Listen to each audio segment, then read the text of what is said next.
मूलतः ज्योतिष शास्त्र व्यवहार शास्त्र और कर्तव्य शास्त्र है।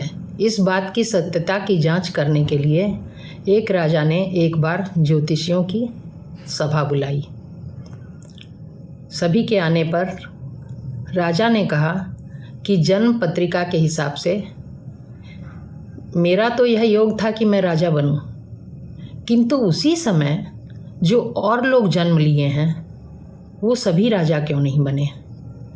मुझे इस बात को जानना है। सभी निरुत्तर हो गए। इसका कोई उत्तर नहीं था उनके पास। इतने में ही एक बुजुर्ग सभा में से उठ खड़े हुए।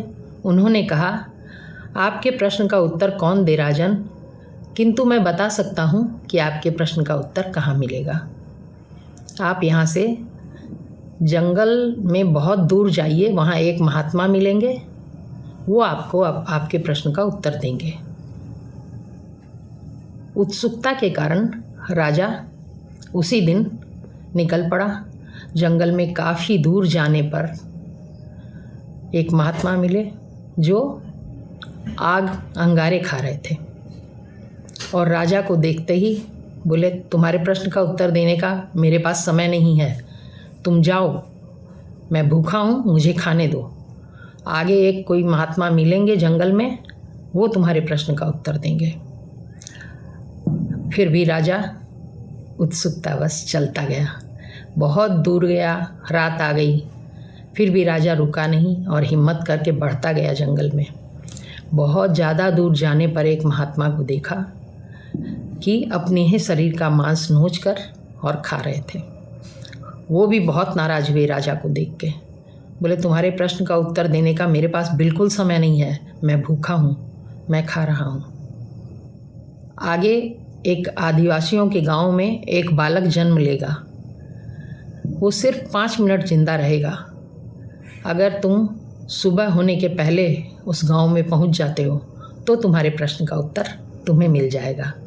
राजा बढ़ता चला गया और आदिवासियों के गांव में पहुंचे और वहां जाकर बोले कि जो बच्चा जन्म होने वाला है उन दंपत्ति को, वो नाल के सहित उस बच्चे को मेरे सामने लेके आए। बच्चा थोड़ी देर में जन्म लिया और बच्चे को यहाँ लाया गया। राजा को देखते ही वो बच्चा हंसा और बोला, मेरे पास भी समय नहीं है राजन, फिर भी मैं आपके प्रश्न का उत्तर दूंगा। उसने कहा कि 7 जन्म के पहले हम चारों राजकुमार थे, आप, मैं और वो दोनों महात्मा, चारों भाई थे।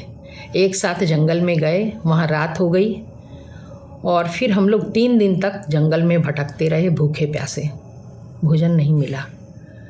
3 दिन के बाद हमें एक पोटली में आटा मिला। उसको किसी तरह हम लोगों ने 4 बाटियाँ बनाई और बनाकर खाने के लिए बैठे थे कि एक महात्मा वहाँ आ गए। महात्मा जी ने आग खाने वाले भाई से, जो महात्मा आग खा रहे थे, उनसे बोले कि मैं 10 दिन से भूखा हूँ, मुझे थोड़ा सा दे दो अपनी बाटी में से, तो मैं भी जिंदा रह जाऊँगा। तो उसने गुस्से में कहा, ये बाटी तुम्हें दे दूँ तो क्या मैं आग खाऊँगा?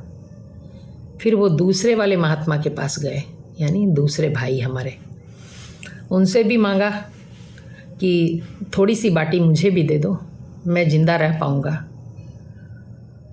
तो उसने कहा, अगर ये बाटी में से आपको दे दूँ तो मैं क्या अपना मांस नोच के खाऊँगा?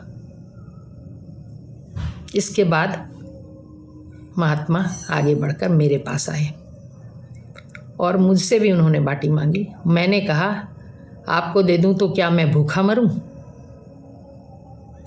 अंत में वो आपके पास गए और आपसे बाटी मांगी। आपने खुश होकर उन्हें अपनी आधी बाटी दे दी। महात्मा आधी बाटी खाकर संतुष्ट हो गए और उन्होंने कहा कि तेरा भविष्य तेरे इस व्यवहार पर आगे फले। ये आशीर्वाद उन्होंने दे दिया और इसी आशीर्वाद के कारण आप इस जन्म में राजा बने और हम लोगों की ये गति हुई। वो महात्मा आग खा रहे हैं, वो वाला भाई जिसने महात्मा को ऐसे कहा था कि मैं आग खाऊं, और जिसने कहा मैं मांस नोच कर खाऊं, वो मांस खा रहे हैं, और मैं भूखा मरूं, मैं तुरंत मरने जा रहा हूं। ऐसा बोलते बोलते वो बच्चा मर गया। राजा लौटकर अपने राज्य में आ गए और वो जान गए कि वास्तव में ज्योतिष शास्त्र, व्यवहार शास्त्र और कर्तव्य शास्त्र है। जो हमारे कर्म हैं, जो हमारा व्यवहार है, उसी पे हमारा आगे का जीवन होता है। भविष्य हमारा उसी पर निर्भर है।